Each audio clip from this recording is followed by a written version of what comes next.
Un jour nouveau s'est levé, une nouvelle vie a commencé et Dieu nous fait la grâce d'être encore à nouveau en vie. C'est une bénédiction énorme. Nous disons gloire à Dieu et nous sommes contents de vous savoir présent avec nous ce matin. Que Dieu vous bénisse richement. Docteur Berceau, shalom. Bon matin. Merci, vous allez bien? Ça va très très bien. Content d'être ici. Jésus-Christ, yes. Amani, bonjour. Bonjour Aniel. On va bien, hein? Tout va bien par la grâce de Dieu. Dieu merci. Et ce matin, nous recevons le professeur avocat Marie-Chantal. Shalom, professeur. Shalom. Vous allez bien? Très bien, par la grâce de Dieu. Merci d'être notre ce matin. Merci, moi aussi. Quel bonjour.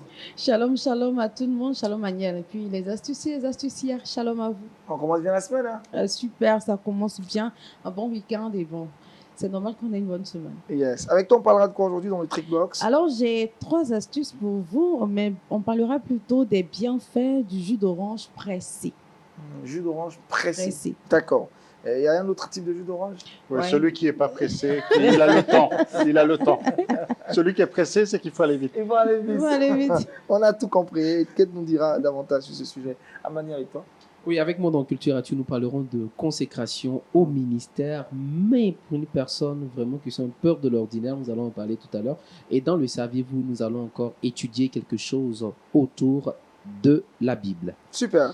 Avec le professeur avocat Marie-Chantal, le thème ce matin en rapport avec la santé, l'hygiène bucco-dentaire. Professeur, dites-nous quel est l'intérêt et l'importance de parler de l'hygiène bucco-dentaire. Ok, merci. Alors, l'hygiène bucco-dentaire est vraiment importante pour la santé de chaque individu et surtout pour la santé générale et en particulier pour la santé bucco-dentaire. Donc, il est important que chaque personne puisse prendre soin de sa cavité buccale, enfin de sa bouche, bien les nettoyer, bien brosser les dents, bien les entretenir, bien manger correctement, de manière à avoir une bonne santé. On en parlera en tout cas dans cette émission. Nous précisons que vous êtes du centre de consultation de odonto-stomatologique. C'est bien voilà, ça. bien Alors ça. parlez un peu de ce centre-là. Ok, merci. Alors, bon, comme vous l'avez dit, je suis le coordonnateur de ce centre, du Centre de consultation et de traitement odonto-stomatologique, en abrégé CCTOS, du CHU de Cocody. Et ce centre est localisé sur 2 sites. Nous avons un site derrière le CHU, avant le centre CNRAO, c'est le site Villasco. Et le deuxième site est au sein de l'université, au bâtiment INSET, l'ancien bâtiment de l'INPH. Et donc, c'est le site INSET. Sur les 2 sites sont réalisés au quotidien différents soins aux populations. Également, des étudiants y sont formés là, des futurs chirurgiens dentistes. Super, super. Donc, quand on a un problème de dents, on est tout de suite, c'est la Voilà, référence. et c'est le centre de référence en matière de soins bucco-dentaires. Il y a la qualité, par la qualité des ressources humaines. Bon, le plateau technique également est en amélioration. C'est un centre public. Et donc, avec l'appui de nos autorités, tout est en train d'être fait pour relever le plateau technique, pour permettre à la population vraiment d'être correctement En tout cas, soignée. merci à vous et à toute votre équipe de prendre soin de nos dents. Hein. C'est tellement important. Pasteur, le thème du jour? Le thème du jour, vous recevrez une puissance. Vous recevrez une puissance et c'est maintenant qu'on la reçoit dans Méditons ensemble. En tant que pentecôtistes, nous aimons ce verset de Actes 1:8, vous recevrez une puissance. Mais il ne faut pas prendre l'habitude de citer juste un verset comme ça en dehors de son contexte. Donc ça vaut la peine de réviser un petit peu, si vous le permettez ce matin, le contexte dans Actes. Ça commence, on va commencer au verset 4 pour la forme aujourd'hui. Actes 1:4, Jésus se trouve au milieu d'eux. Il leur dit de ne pas s'éloigner de Jérusalem, mais d'attendre ce que le Père avait promis. Il ne s'agit pas d'attendre quelque chose là, il ne leur dit pas il y a quelque chose de nouveau, vous ne connaissez pas, vous ne savez pas. Non, non, c'est quelque chose que le Père a promis, je vous en ai déjà parlé et on voit dans l'évangile de Jean comment Jésus annonce le Saint-Esprit et même dans l'évangile de Luc aussi, eh bien de ne pas s'éloigner de Jérusalem, d'attendre ce que le Père avait promis, ce que je vous ai annoncé, dit Jésus. Et il va faire référence à une prophétie qui remonte au début de son ministère, c'est la prophétie de Jean-Baptiste. Car Jean a baptisé d'eau, mais vous, dans peu de jours, vous serez baptisés du Saint-Esprit. Et ça a été annoncé plus de 3 ans auparavant.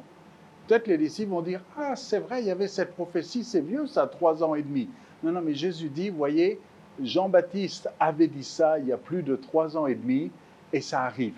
Et il faut attendre. Et vous allez patienter à Jérusalem jusqu'à l'accomplissement de cette prophétie. Ne vous découragez pas si la prophétie met du temps à arriver. Là, Jésus leur dit, maintenant c'est le temps. Ce que Jean a annoncé au début de mon ministère arrive maintenant, vous serez baptisés du Saint-Esprit. Quand Jean a fait cette prophétie, Jésus a été baptisé dans l'eau et l'Esprit est descendu sur lui. Et c'est comme si Jésus disait à ses disciples, maintenant c'est à votre tour d'être baptisés du Saint-Esprit. Mais les disciples, ils ont une autre question. Jésus est en train de leur dire, vous allez recevoir le Saint-Esprit. Et les disciples, au lieu de se dire, c'est formidable, nous allons enfin rentrer dans la promesse du Père, ce que Jean-Baptiste a annoncé. Non, les disciples, ils disent, bon, d'accord, Jésus, le Saint-Esprit là, mais nous, on a une autre question. Et ils changent de sujet.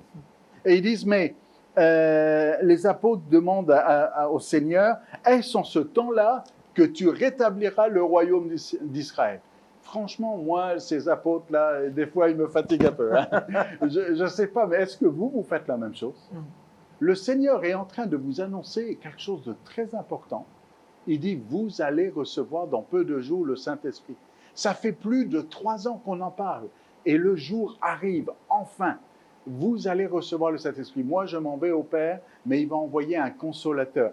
Et les disciples, les apôtres se disent, mais et le royaume d'Israël, là, ça arrive quand? Aujourd'hui, au XXIe siècle, il y a beaucoup de chrétiens qui fonctionnent comme ça. On lit la parole, le Seigneur est en train de nous dire quelque chose d'important, et nous, on lui pose une question qui a moins d'importance. C'est comme si pour les apôtres, le plus important, c'était « Quand est-ce que tu rétablis le royaume d'Israël ?»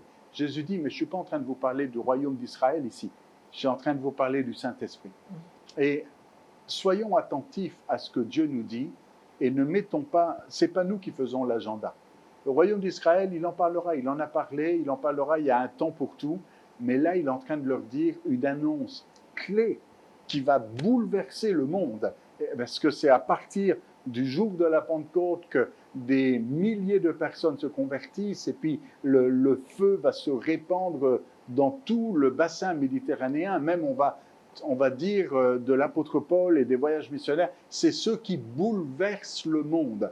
Eh bien, ce bouleversement du monde commence avec l'effusion du Saint-Esprit à Jérusalem, mais eux, ils disent, ah, et le royaume d'Israël, quand est-ce que ça vient? Vous voyez, ne soyons pas comme les apôtres en ce jour-là, mais soyons attentifs. Quand le Seigneur nous annonce quelque chose, soyons attentifs. Il leur répond, Jésus va répondre, c'est pas à vous de connaître ça. Vous voyez, il va même pas leur expliquer comment ça fonctionne, quand le royaume des dieux, quand le royaume d'Israël va arriver. Il dit, ce n'est pas à vous de connaître les temps ou les moments que le Père a fixés de sa propre autorité. En d'autres termes, occupez-vous de vos affaires, des choses importantes. N'allez pas vous occuper des affaires de mon Père qu'il a fixées de sa propre autorité. Mais vous, et Jésus revient au sujet, mais vous recevrez une puissance, le Saint-Esprit survenant sur vous, et vous serez mes témoins à Jérusalem, dans toute la Judée, dans la Samarie et jusqu'aux extrémités de la terre. Jésus dit, mais vous allez recevoir une puissance. Et c'est pas, vous recevrez le Saint-Esprit et vous parlerez en langue. C'est pas ce que dit Jésus ici. Il dit, vous recevrez le Saint-Esprit parce que vous allez, avec l'Esprit de Dieu, accomplir une mission. Vous serez mes témoins. Maintenant, c'est vrai que le fait de parler en langue va être le signe qui atteste qu'ils sont remplis du Saint-Esprit, mais ce n'est pas le but, ce n'est pas l'objectif, c'est juste le signe. Le but et l'objectif, c'est d'être témoin. Et Jésus leur annonce une bonne nouvelle. Vous allez être mes témoins. Bon, quand on lit en grec, on se questionne un petit peu sur la bonne nouvelle, parce que le mot témoin ici en grec, c'est martyr. Donc on dit, bonne nouvelle, vous allez être mes martyrs. Hein? Aniel, bonne nouvelle, vous allez être martyrs. Waouh, ça c'est une bonne nouvelle. Hein? On dit, il n'y a pas mieux comme bonne nouvelle. Non, c'est une bonne nouvelle, parce que vous allez être mes témoins, quel que soit le prix. Et on l'a vu au travers de la vie de l'apôtre Paul et des apôtres, ils n'ont pas regardé à la souffrance, ils n'ont pas regardé à la difficulté, leur joie, c'était de proclamer la bonne nouvelle, d'être témoin de Jésus-Christ. Et il y a un plan stratégique qui est annoncé ici à Jérusalem, en Judée, en Samarie et jusqu'aux extrémités de la terre. Et ce n'est pas par hasard qu'ils reçoivent le Saint-Esprit à Jérusalem et qu'ils sont témoins à Jérusalem. Et ce n'est pas par hasard qu'ils reçoivent le Saint-Esprit en Judée et qu'ils sont témoins en Judée. Quelqu'un dira, quand est-ce qu'ils ont reçu le Saint-Esprit en Judée? Dans la maison de Corneille, ça c'est en Judée. Ce n'est pas par hasard qu'ils reçoivent le Saint-Esprit à Samarie et qu'ils sont témoins à Samarie quand Pierre et Jean sont allés imposer les mains pour qu'ils reçoivent le Saint-Esprit après que Philippe ait évangélisé la Samarie. Et ce n'est pas par hasard qu'ils reçoivent le Saint-Esprit aux extrémités de la terre. Et si vous allez dans Acte 19 à Éphèse, ils reçoivent le Saint-Esprit et ils sont témoins jusqu'aux extrémités de la terre. Et après avoir dit ça, Jésus est élevé, c'est l'ascension, il est élevé, ils le regardaient, une nuée le dérobe à leurs yeux, et ils sont là, en train de regarder au ciel, et ils ne bougent pas.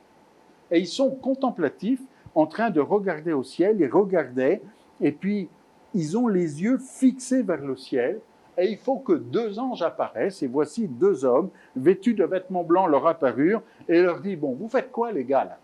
Hein, qu'est-ce que vous faites à regarder le ciel? Bon, je vais le lire dans le texte.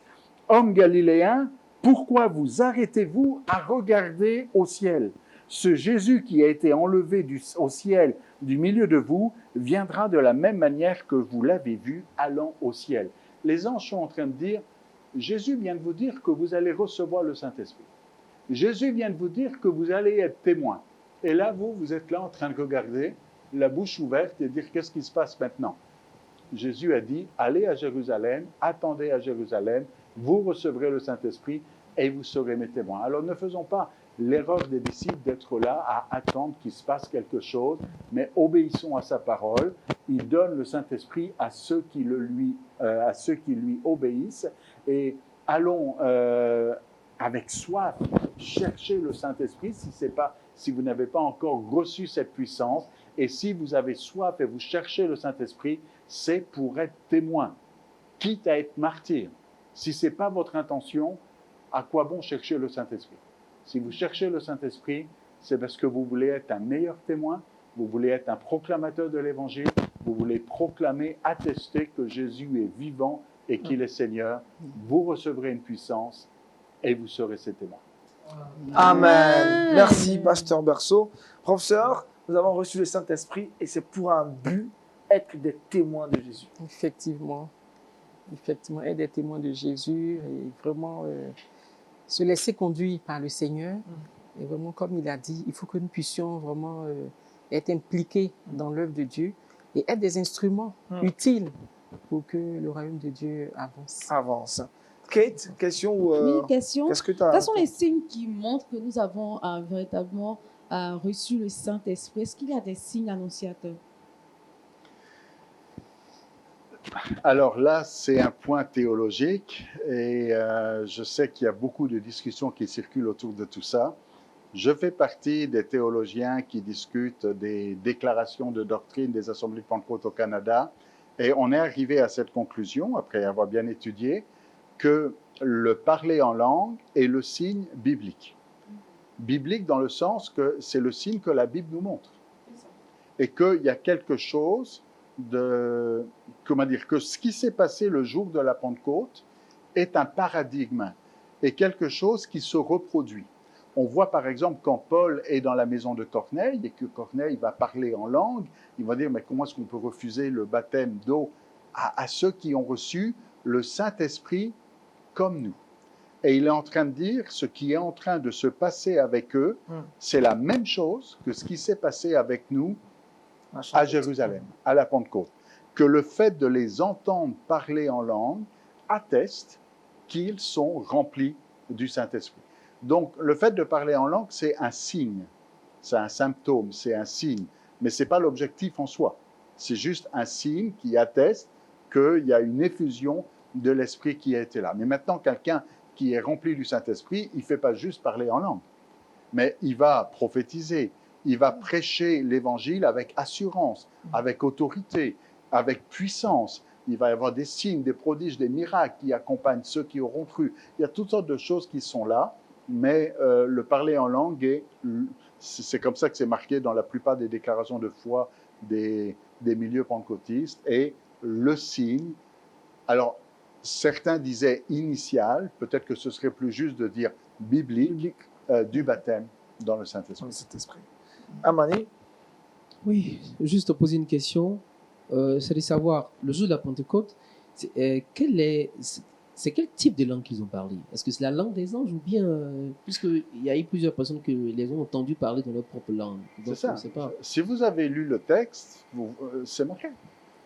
Puisque les gens qui venaient d'un petit peu partout, ils venaient en pèlerinage ici, pour la fête de Sukkot, et quand ils sont là en pèlerinage, et qu'ils entendent les langues, ils reconnaissent ces langues. Ils disent « Ah, mais cette langue, c'est la langue de chez nous. Cette langue, c'est la langue que l'on parle dans telle région du monde. » Ils disent « Mais comment eux, ces Galiléens, ces Judéens, sont capables de parler cette langue ?» Donc, ils parlaient donc une xénolalie, donc une langue que les autres peuvent comprendre. Et aujourd'hui encore, on retrouve ce genre d'expression où des fois, quelqu'un rempli par le Saint-Esprit va parler une langue. Moi, ça m'est arrivé dans une réunion de pasteurs, quelqu'un parlait, quelqu'un se dit, tiens, tu parles breton, toi? Il est en train de parler un dialecte breton et il ne savait pas. Mon épouse, des fois, elle a parlé, puis quelqu'un dit, vous parlez l'arabe, vous? Non, mais c'était une langue que quelqu'un connaît et est capable de reconnaître. Maintenant, si on va avec 1 Corinthiens 13, par exemple, quand il est question de parler la langue des anges, et c'est suite à ça qu'on dit que le Saint-Esprit, la glossolalie, peut être une langue d'homme, mais peut être aussi une langue inconnue. Maintenant, des fois, c'est une langue d'homme que nous, on ne connaît pas. Attention, ce n'est pas parce qu'on ne la connaît pas que ce n'est pas une langue qui se parle quelque part. Merci, Dr Verso, pour tout cet éclairage. Avec lui, on a beaucoup d'informations. Merci encore pour cette exhortation. Vous avez prié pour nous ce matin, que Dieu nous aide réellement à faire son œuvre avec la puissance qu'on a reçue. Seigneur, tu dis clairement dans l'Évangile que la promesse du Père, elle est pour tous. Pierre, le jour de la Pentecôte, rappelle que cette promesse, elle est pour tous ceux qui croient et pour leurs enfants. Seigneur, tu donnes le Saint-Esprit à ceux qui le demandent. Je prie pour mon frère et ma sœur qui n'a pas reçu encore cette puissance, qu'il puisse recevoir le Saint-Esprit comme tu l'as promis et attendre et persévérer jusqu'à être rempli du Saint-Esprit afin d'être un témoin qui témoigne avec autorité, avec sagesse, avec puissance, avec force du nom de Jésus. Et je prie pour ceux qui sont remplis du Saint-Esprit qu'ils ne gâchent pas ce qu'ils ont reçu, mais que ça serve à quelque chose et qu'ils soient vraiment les témoins à Jérusalem, en Judée, en Samarie, jusqu'aux extrémités de la terre, qu'ils soient témoins de ton nom partout où tu les as envoyés, même si c'est difficile, même si ça demande des fois des sacrifices, voire même de la persécution et être martyrisés. Mais Seigneur, nous voulons être ces proclamateurs de la bonne nouvelle, parce que c'est la mission que tu nous as donnée d'aller par tout le monde et de prêcher cette bonne nouvelle à toute la création. Amen. Amen. Merci encore, Pasteur Verso, pour cette exhortation. Nous poursuivons cette émission cette fois-ci avec Aristide Amani dans Culture Actu et c'est maintenant. Aristide, avec toi, nous parlons d'évangélistes au Brésil. En effet, la moisson est grande, mais il y a peu d'ouvriers. Priez le maître de la moisson afin qu'il envoie des ouvriers, bien évidemment. Et le docteur tout à l'heure l'a si bien dit dans la prédication. Nous avons reçu le Saint-Esprit et plusieurs l'ont reçu. Il ne faudrait pas gâcher la puissance que nous avons reçue. Vous savez, il s'appelle Luis Silveira Siqueira. C'est un Brésilien. Il a reçu le Seigneur à l'âge de 61 ans. Et sa première mission dans l'église, il s'occupait à nettoyer les cuisines de l'église. C'est sa première mission dans l'église. Et aujourd'hui, à 102 ans, il a été consacré évangéliste. 102 ans, malgré son âge, puisqu'il était véritablement, selon les témoignages qui sont parvenus, il était véritablement engagé dans l'œuvre du Seigneur. Il faut savoir qu'au Brésil, l'un des mouvements qui a apporté je dirais, le réveil là-bas au Brésil, c'est l'église Assemblée de Dieu de Porto Lucena, qui est connue comme l'un des berceaux du mouvement pentecôtiste au Brésil. Et il faut dire que lors de cette croisade, de ce temps de consécration, des pasteurs de l'église évangéliques des Assemblées de Dieu y étaient et d'autres pasteurs ont été conviés massivement à cette grande cérémonie parce qu'ils ont été vraiment touchés par la détermination du serviteur de Dieu, et Silviera, qui, malgré son âge, n'a pas décidé de rester en marge, de dire que, bon, je suis trop âgé, c'est le temps pour moi de me reposer maintenant. Il a décidé de mettre toute sa vieillesse au service du Seigneur Jésus-Christ de Nazareth. Et aujourd'hui, il continue non seulement dans l'œuvre du Seigneur Jésus-Christ, à parler de Christ autour de lui, et encore, il sait dans l'assemblée des saints. Waouh, waouh, waouh. Un mot sur la détermination de Silviera, professeur Awaka. Bon, je suis vraiment impressionné par le témoignage de ce frère, enfin j'allais dire ce papa, mais on peut dire un frère aussi, qui a 102 ans et consacré évangéliste. Mais vraiment c'est impressionnant, comme quoi quand on est enfant de Dieu, on est toujours à genoux et plein de force pour faire l'œuvre de Dieu. Kate, ça te dit, hein, jusqu'à 102 ans, tu seras toujours évangéliste. C'est un Nicodème. Je continuerai jusqu'à 102 ans. 102 ans, c'est petit que toi, tu rêves 106 ans. Non, je ne voudrais pas attendre son temps. Vraiment, je ne voudrais pas devenir un poids pour mes enfants. Mais il est toujours en forme, lui. Hein. Docteur Verso, il n'y a pas de vieux évangile, il n'y a pas de vieux évangéliste. Hein. Non, il n'y a pas d'âge. Et ça me rappelle une histoire que j'ai lue il y a quelques années. Quelqu'un qui était appelé à la mission, et puis il ne partait pas, puis il commençait à vieillir, il a passé l'âge de la retraite, puis il arrive, bon, je ne sais pas si j'exagère, mais il devait avoir autour de 70 ans, et il est parti en mission au Panama. Il est resté 3 ans. On va dire, bon, ben, il a été appelé pour faire juste 3 ans de mission, oui, mais en 3 ans, il a amené le réveil. Wow. À un moment donné, ce n'est pas le temps, ce n'est pas l'âge, c'est ce que vous faites qui est important. Si vous amenez une étincelle, même si ça dure 15 jours, si ça dure 1 mois, si ça dure 1 an, et peut-être qu'il y a des papas, des mamans, des vieillards, je ne veux pas manquer de respect, je sais que dans certains pays on dit les vieux, là, mais quel que soit l'âge, le Seigneur peut encore se servir de vous pour faire des choses extraordinaires. Extraordinaire, c'est ce qu'ils font, n'est-ce pas, Mani? Super, super. Et il faut dire que c'est comment il a commencé à nettoyer les cuisines de l'église. Jusqu'à ce qu'il jusqu'à ce qu'il soit consacré aujourd'hui évangéliste.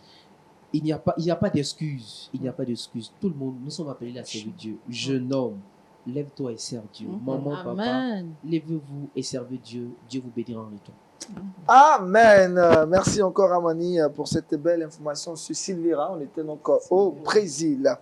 On va maintenant échanger avec le professeur Awaka Marie-Chantal autour de la question suivante. L'hygiène bucco-dentaire, c'est dans bonne santé.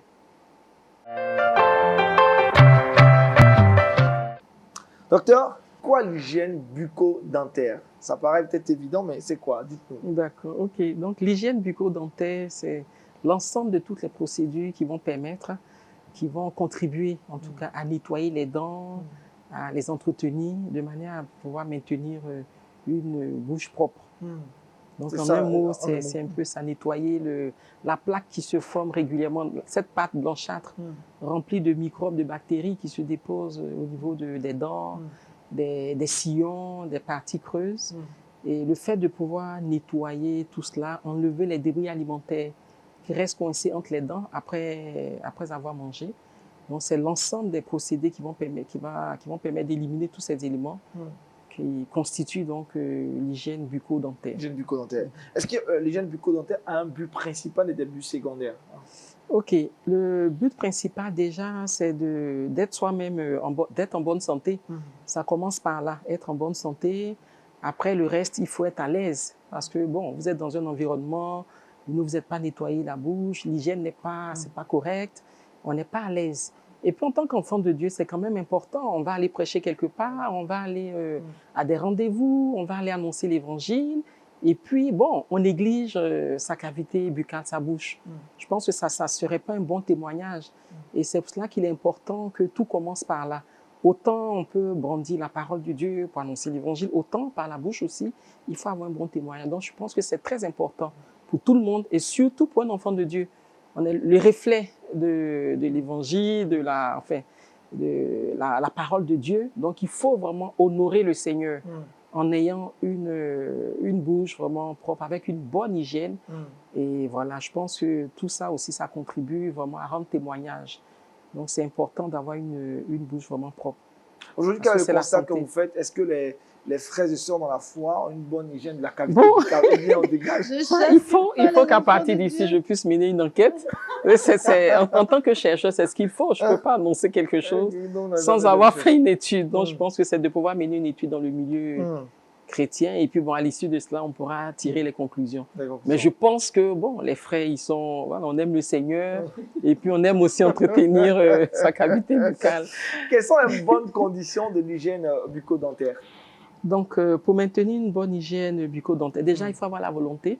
Et tout à l'heure, j'ai bien aimé le témoignage du frère, c'est Silvera, voilà. Il avait vraiment la volonté de servir le Seigneur. Il a fait fi du nombre d'années, enfin, de son âge, tout ça, peut-être de la façon de marcher. Il n'a même pas regardé à tout ça. Je veux servir le Seigneur, j'y vais. Et donc, il faut déjà avoir la volonté de pouvoir, et puis même penser à cela. La volonté de pouvoir vraiment être propre, c'est la propreté, ça commence par là. Et avoir tout le matériel nécessaire. Il faut déjà avoir une brosse à dents médium. La brosse à dents souple n'est pas vraiment efficace, à moins qu'on l'utilise après une intervention chirurgicale où il y a une plaie, en passant une brosse, ça peut blesser. Donc, on prend une brosse à dents souple dans ce cas. Mais de façon générale, une brosse à dents médium. Avec des poils qui sont bien dressés. Bien dressés. Mais pas les poils qui sont tordus, comme le disait un de nos doyens, comme des cheveux qui viennent de passer sous des bigoudis. Non, non, les poils qui sont tordus, il faut vraiment une brosse à dents avec des poils bien dressés, avec un segment de pâte dentifrice. Bon, généralement, des pâtes dentifrice, soit commerciales, mais qui contiennent un peu de fluor, ça fait du bien. Donc, avec ça, on va se nettoyer les dents de la gencive vers la dent dans un mouvement vertical. Voilà, pas dans un mouvement horizontal, parce que quand on le fait avec le mouvement horizontal, on blesse un peu la gencive et on tasse encore davantage les débris alimentaires entre les dents. Quand ça se fait de manière horizontale, dans un mouvement de rotation, les poils entrant entre les espaces interdentaires, les espaces entre les dents, donc les poils de la brosse à dents vont chasser les débris alimentaires qui sont coincés entre les dents. Donc en le faisant depuis de la droite vers la gauche, toujours dans un mouvement vertical, également du haut vers le bas, enfin, on passe les différents cadrans, de manière à ce que tous les espaces, en tout cas, soient visités par la brosse à dents pour enlever la plaque qui se forme, la pâte blanchâtre dont j'ai parlé tout à l'heure, éliminer également les débris alimentaires, les halocos, les petits morceaux de viande, de brochettes qu'on a mangé, ou la glace, je ne sais pas, la ticket, tout ça qu'on a mangé. Donc, on nettoie bien les dents. Ensuite, on va nettoyer. On fait pareil, de l'extérieur. On va faire l'intérieur, toujours dans un mouvement de rotation verticale pour éliminer les débris alimentaires. Et après, bon, on passe un coup de brosse à dents sur la langue, qui généralement est un peu chargée, pour bien la nettoyer. Et après, on se rince bien la bouche. Et ce processus doit durer environ 3 minutes. Donc, il faut mettre le sablier. C'est vraiment long. 3 minutes, ça veut dire voilà. Donc, ça montre que c'est important. C'est vraiment important de prendre du temps pour sa bouche parce que la santé, ça commence par là. Donc, il faut le faire et généralement 3 brossages quotidiens. Mais surtout celui du soir et celui du matin. Bon, la midi, parfois au boulot, on n'a pas le temps, il y a une réunion qui déborde. On peut, parfois oublier, mais surtout les deux à l'extrême, là, il faut pas les oublier. Celui du soir est très important parce que quand on part se coucher le soir, qu'on ne sait pas brosser les dents, les débris alimentaires vont pourrir dans la dent. Je préfère employer ce terme, vont pourrir, et le lendemain, la laine n'est pas correcte, enfin, c'est pas agréable.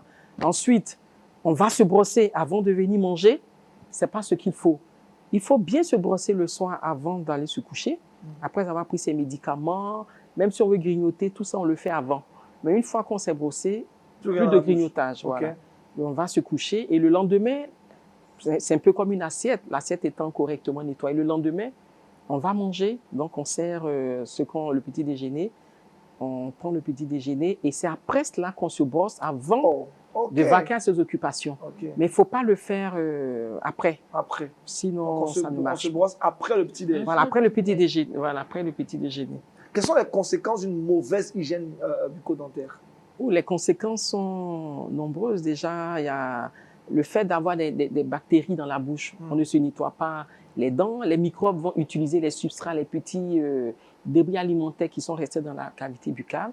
Et après les avoir utilisés, les microbes vont transformer cela en acide. Et c'est cet acide qui va entraîner progressivement la déminéralisation des dents, la destruction progressive des dents. Au départ, on a une petite cavité, un petit trou. Et quand rien n'est fait, généralement à ce stade, ça fait pas mal. Donc, on ne pense pas tout de suite aller visiter. Voilà. Donc, ça évolue. Donc, depuis l'émail, qui est la partie superficielle, la carie va évoluer jusqu'au niveau de la dentine, qui est le deuxième tissu de la couronne dentaire. Et si rien n'est fait, déjà à ce niveau, de petites douleurs, des sensibilités se font ressentir à la mastication, quand on boit de l'eau glacée, ou toute autre boisson glacée. Donc déjà, quand on ressent ce genre de sensibilité, il faut se dire, tiens, il y a quelque chose. Et puis ne pas se dire, non, bon, je vais attendre un peu. Et quand on attend, c'est la rage dentaire qui s'ensuit. Donc là, la carie, les conséquences se répercutent au niveau du nerf, au niveau de la chair à l'intérieur de la dent qu'on appelle la pulpe, qui contient des vaisseaux, qui contient des nerfs. Et à ce niveau, des vives douleurs sont ressenties par le patient. Et quand il y a une rage dentaire, on court tout de suite. Et c'est le cas la plupart du temps quand on reçoit nos patients. C'est à ce stade-là. Ce stade, la rage dentaire. Voilà, la rage dentaire. La dent est en rage. Voilà. Il y a le feu, comme on dit. Parce qu'en plus, la dent étant dure, quand il y a une compression, il y a l'inflammation, il y a les tissus qui enflent au sein de la dent. Et vu que la dent ne peut pas grossir un peu pour soulager le patient, donc ce sont les filets nerveux qui sont comprimés, d'où les vives douleurs ressenties par le patient. Et même à ce niveau, si le patient ne va pas voir le dentiste, les bactéries vont évoluer et entraîner la nécrose du tissu pulpaire, la mort de la dent de Guébé. Donc la nécrose du tissu pulpaire.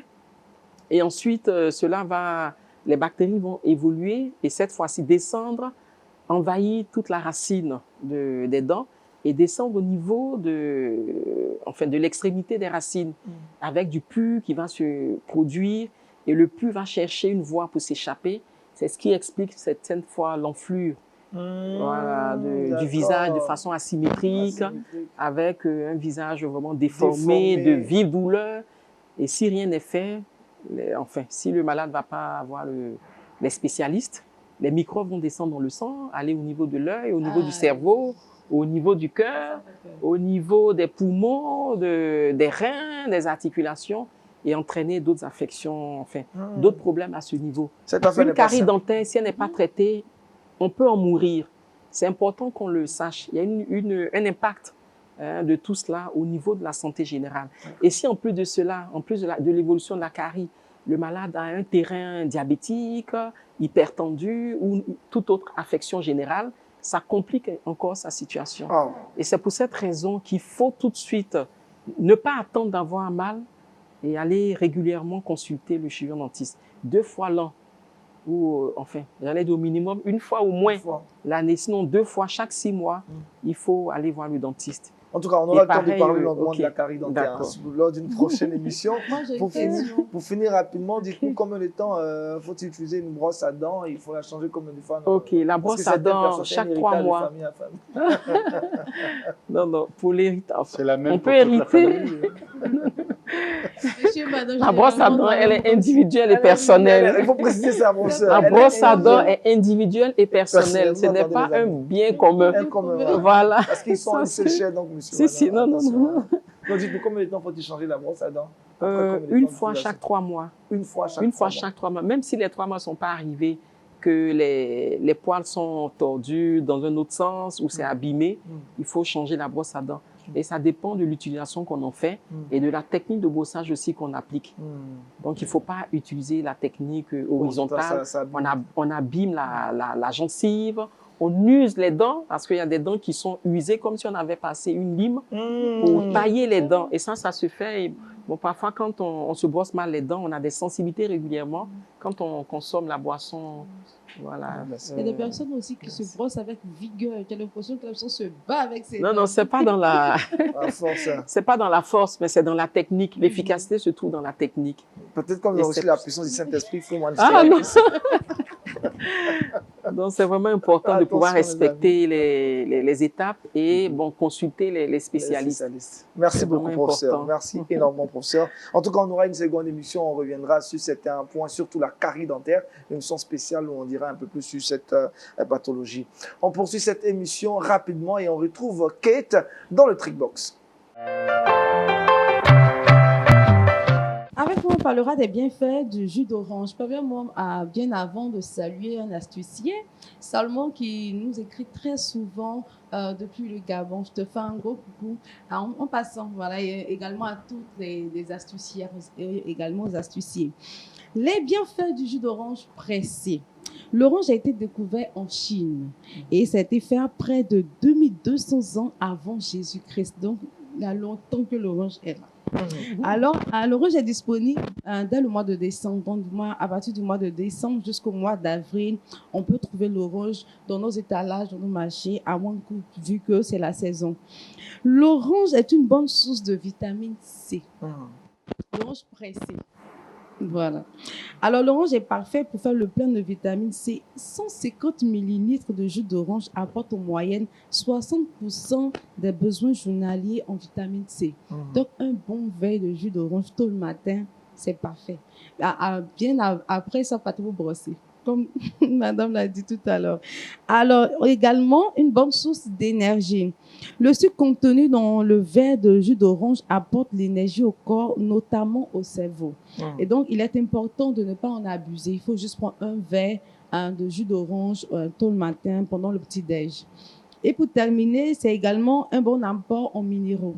Et donc, boire un jus d'orange nous permet de bénéficier des minéraux. Donc, un verre de jus d'orange permet de faire le plein de vitamines B9 et également de potassium. Donc, voici tout ce que nous gagnons à boire un jus d'orange pressé au petit-déj tôt le matin avant de sortir de la maison. Voici ces 3 bienfaits du jus d'orange que je voulais partager tout simplement avec vous. Merci, Kate. Docteur Vincent, il pratique ça tous les matins. Vous faites du jus d'orange? Oui, moi je prends du jus d'orange tous les matins. Tous les matins. Peut-être si je peux faire une petite intervention sur ce qu'on a entendu. Allez-y, docteur. Une parole de Jésus qui parle de l'hygiène bucco-dentaire. Qu'est-ce qu'il a dit? Ouais. Bon, je vais déformer un peu le verset. Qu'est-ce qu'il a dit? Je vais déformer un peu le verset. Il s'adresse aux pharisiens. Il dit, vous nettoyez l'extérieur de la coupe, mais à l'intérieur, il y a la rapine, la pourriture, les abcès et toutes les choses. Alors, il y en a qui vont bien nettoyer l'extérieur. Hein, on se lave le visage et tout. Mais à l'intérieur, il faut nettoyer aussi. Il faut nettoyer, s'il vous plaît. Vous l'avez nettoyer. Allez, on reste avec Kate pour Pasteur. Je veux savoir la question d'un internaute qui veut avoir une réponse de la part du pasteur. Alors, c'est la question d'un frère qui nous a écrit depuis Parakou, c'est au Bénin. Il dit, tout ce que mon père déprécie, tout ce que je fais. Et cela m'a fait au point où je ne peux plus rien faire vu qu'ils ne sont pas dépréciés tout ce qu'il fait. Alors, la question, c'est quelle attitude adopter face à l'attitude de son père? C'est une situation qui est déplorable, mais le frère n'a pas le contrôle sur ce que son père dit. Par contre, il a le contrôle sur comment il prend ce que son père dit. Ce qui est important, c'est de réaliser la vérité et le mensonge. Quand quelqu'un déprécie, généralement, déjà dans le terme, il y a quelque chose de péjoratif. Quand on dit déprécier, c'est que c'est abusif et c'est mensonger. On dit tu es bon à rien, tu fais jamais rien de bien, tout ce que tu fais est mal, mais c'est pas vrai. C'est pas vrai. Donc, je pense que il faut pas attendre je m'adresse directement à mon frère, je sais pas comment il s'appelle, mais mon ami, il faut pas attendre de ton père une parole, parce que tu attends quelque chose qui n'est pas là, et plus tu attends, plus ça te fait mal. Mais il faut par contre repasser dans ton cœur ce que ton Père Céleste dit, ce que Dieu dit. Et tu peux dire, je sais qui je suis. Non pas ce que mon père dans la chair me dit ou déprécie, mais je sais qui je suis. David va même dire, en se regardant dans le miroir, je suis une créature merveilleuse. Hein? Et puis, pouvoir répéter ces choses et vraiment entendre Dieu dire, c'est bien, bon et fidèle serviteur. Et se nourrir de la parole de Dieu, se nourrir de ça. Certains ont besoin vraiment de l'approbation des autres, de l'approbation de ses parents, mais d'autres, ça va être l'approbation des collègues, des pairs, l'approbation de ceux qui sont autour. Mais ce n'est pas ça qui est important. Il ne faut pas se nourrir de cette approbation-là, elle peut être trompeuse, mais il faut se nourrir de l'approbation de Dieu, savoir que Dieu vous aime, qu'il est content de ce que vous faites et que lui, il donne de la valeur à votre travail. Est-ce que ça répond? C'est bon. Vraiment, frère, le plus important, comme le pasteur l'a dit, c'est ce que ton Père Céleste pense de toi. Allez, bon courage à toi. Merci énormément de nous suivre à Parakou. C'est donc au Bénin. Voilà, à Boumé-Calavi aussi, on vous aime bien. Merci de nous suivre donc depuis ce grand pays. Alors, on poursuit cette émission quasiment à la fin avec Aristide Amani dans Le Saviez-vous. Aristide. Oui, Aniel, je crois que Dieu a permis que ce temps soit véritablement dédié au Saint-Esprit parce que le saviez-vous, c'est en quelque sorte une réponse à un internaute qui m'a écrit sur mon Messenger pour avoir un éclairci par rapport aux différents attributs du Saint-Esprit, voilà, dans la Bible. Donc, pour ce faire, j'ai aujourd'hui réservé 3 noms, 3 autres appellations du Saint-Esprit, bien évidemment tirées des Saintes Écritures. Alors, quand nous lisons le livre de Éphésiens, chapitre 1, verset 17, là, il est question de l'esprit de révélation. Et quand il est question de l'esprit de révélation, on veut parler là du Saint-Esprit. Secondement, je voudrais dire l'esprit de crainte de l'Éternel. Quand on parle de l'esprit de crainte de l'Éternel, c'est le Saint-Esprit. Et là, nous pouvons trouver cela dans le livre de Ésaïe, chapitre 11, verset 2. Le troisième pour finir, c'est l'esprit d'amour. L'esprit d'amour qui est référé bien évidemment encore au Saint-Esprit. Et cela, on peut le retrouver dans le livre de 2 Timothée, chapitre 1, à partir du verset 7. Il y a plusieurs attributs du Saint-Esprit dans la Bible. Et moi, j'ai partagé 3 aujourd'hui pour ce frère afin qu'il soit véritablement bien éclairé. On va rappeler les 3 attributs, les 3 noms. L'esprit de révélation, Éphésiens Éphésiens 1, 17. L'esprit de crainte de l'Éternel, Ésaïe chapitre 11, verset 2. L'esprit d'amour, 2 Timothée chapitre 1, verset 7. Voilà qui est bien intéressant. Merci Aristide Amani. Avant de terminer cette émission, professeur, avoir une dernière question. Comment dire à un frère, à une amie, à un parent qu'il a une mauvaise haleine? Parfois c'est difficile, ça crée beaucoup de dégâts. On a du mal, on ne sait pas comment annoncer et dire à quelqu'un en état... Est-ce qu'il y a des possibilités pour nous aider à ce niveau-là? Bon. Du Saint-Esprit pour lui parler. Pour lui parler, il faut faire avec sagesse. Non, il faut vraiment être délicat parce que c'est gênant d'aller dire à quelqu'un comme ça, voilà, il y a tel problème. Peut-être qu'on peut lui proposer. Parfois, on a des dépanneurs d'haleine, des chewing-gums, des petites bombes.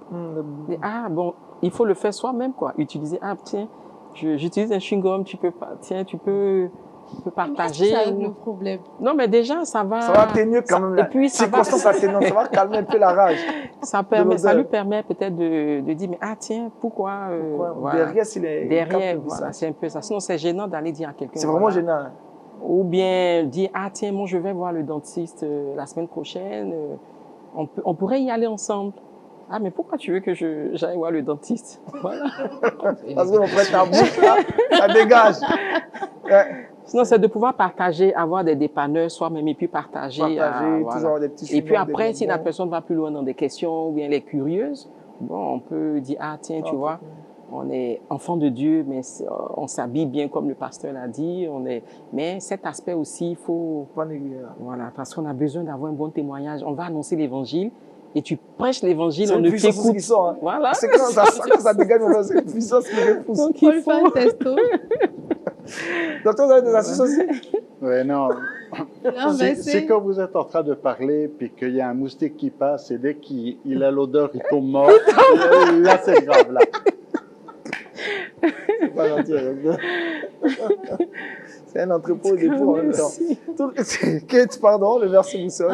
Acte 1, verset 8. Mais vous recevrez une puissance, le Saint-Esprit survenant sur vous, et vous serez mes témoins à Jérusalem, dans toute la Judée, dans la Samarie et jusqu'aux extrémités de la terre. Amen. Amen. Nous sommes Amen. témoins de Jésus partout sur cette terre. Merci, docteur. Merci au professeur Awaka. Merci à Kate. Merci à Aristide. Merci à toute l'équipe de production, de réalisation de Wake Up. C'est terminé pour aujourd'hui. Demain encore sur LMTV. N'oubliez pas, ne manquez pas Wake Up, la matinale des fils et filles de Dieu. Réveillés et éveillés. Shalom chez vous. Shalom. Ok.